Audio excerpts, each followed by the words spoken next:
Selamat pagi, Assalamualaikum warahmatullahi wabarakatuh. Waalaikumsalam warahmatullahi wabarakatuh.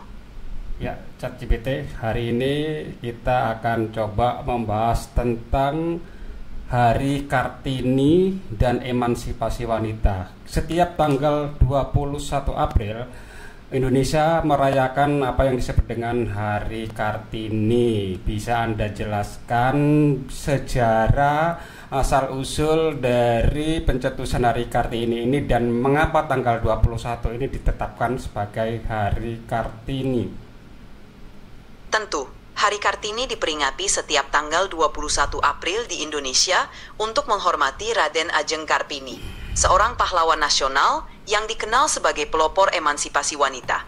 Kartini lahir pada tanggal 21 April 1879 dan ia dikenal karena perjuangannya dalam memperjuangkan pendidikan bagi perempuan di masa kolonial. Kartini menulis surat-surat yang kemudian dikumpulkan dalam sebuah buku berjudul Habis Gelap Terbitlah Terang. Buku ini berisi pemikiran-pemikiran Kartini tentang pentingnya pendidikan dan kesetaraan gender. Tanggal 21 April dipilih sebagai Hari Kartini untuk mengenang hari kelahiran Kartini dan menghargai jasa-jasanya dalam memperjuangkan hak-hak perempuan. Hari ini menjadi momentum untuk merenungkan pentingnya kesetaraan gender dan menghormati perjuangan para wanita dalam berbagai bidang kehidupan.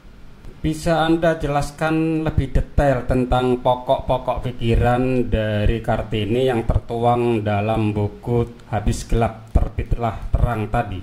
Dalam buku Habis Gelap Terbitlah Terang, Raden Ajeng Kartini menyampaikan berbagai pemikiran yang sangat berpengaruh dalam memperjuangkan hak-hak perempuan. Beberapa pokok pikiran utamanya antara lain: 1. Pentingnya pendidikan. Kartini sangat menekankan pentingnya pendidikan bagi perempuan.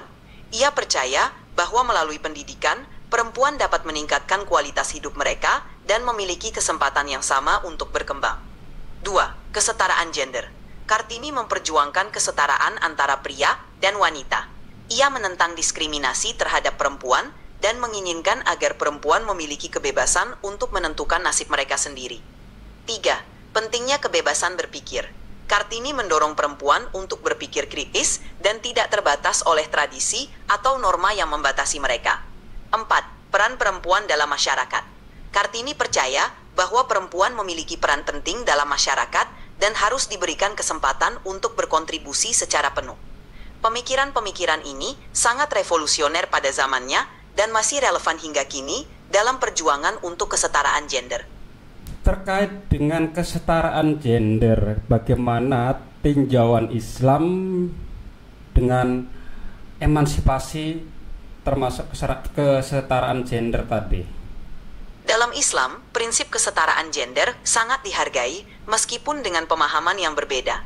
Islam mengajarkan bahwa laki-laki dan perempuan diciptakan dengan kedudukan yang sama di hadapan Allah. Keduanya memiliki hak dan tanggung jawab yang sama dalam menjalani kehidupan.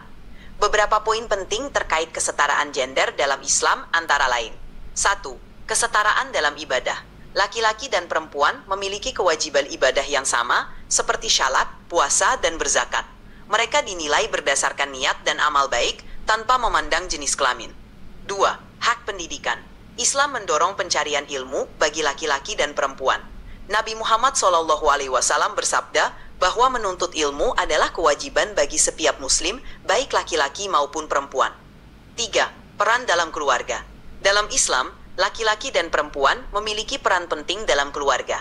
Laki-laki memiliki tanggung jawab sebagai kepala keluarga, sementara perempuan memiliki hak dan kewajiban sebagai istri dan ibu.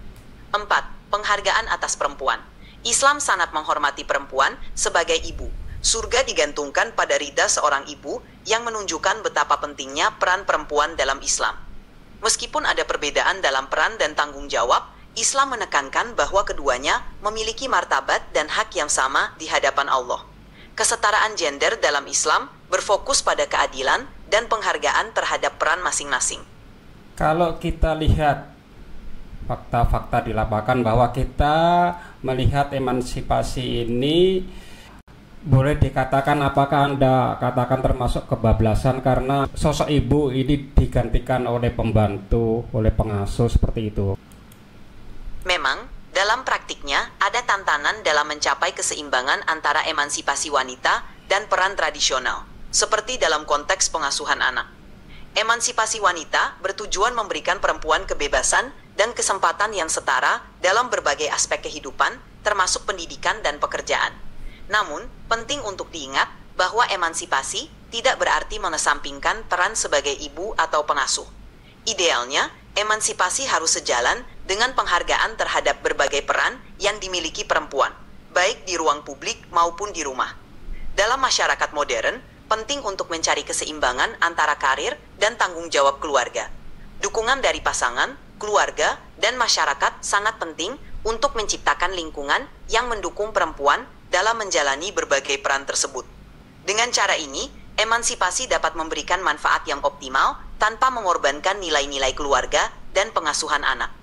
Di era tahun 80-an kita mendengar ada sosok raja dangdut menciptakan sebuah lagu judulnya Emansipasi Wanita. Apakah Anda tahu lirik lagu itu dan bagaimana konteks dalam kekinian? Tentu, lagu Emansipasi Wanita yang diciptakan oleh Rhoma Irama adalah salah satu lagu yang menyuarakan semangat emansipasi dan perjuangan perempuan. Lagu ini berisi pesan tentang pentingnya kesetaraan dan kebebasan bagi wanita. Lagu ini sering diputar untuk menginspirasi dan mengingatkan kita akan pentingnya peran wanita dalam masyarakat.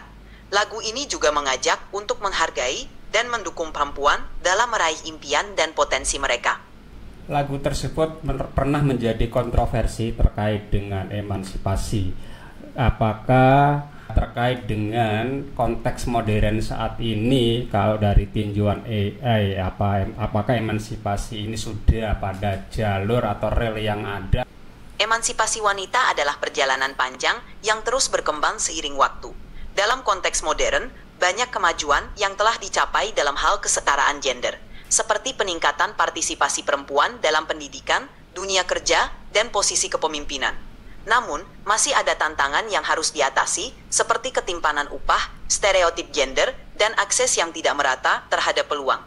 Emansipasi bukanlah tentang membalikkan peran tradisional, tetapi tentang memberikan kebebasan dan kesempatan yang setara bagi semua individu untuk memilih jalur hidup mereka sendiri.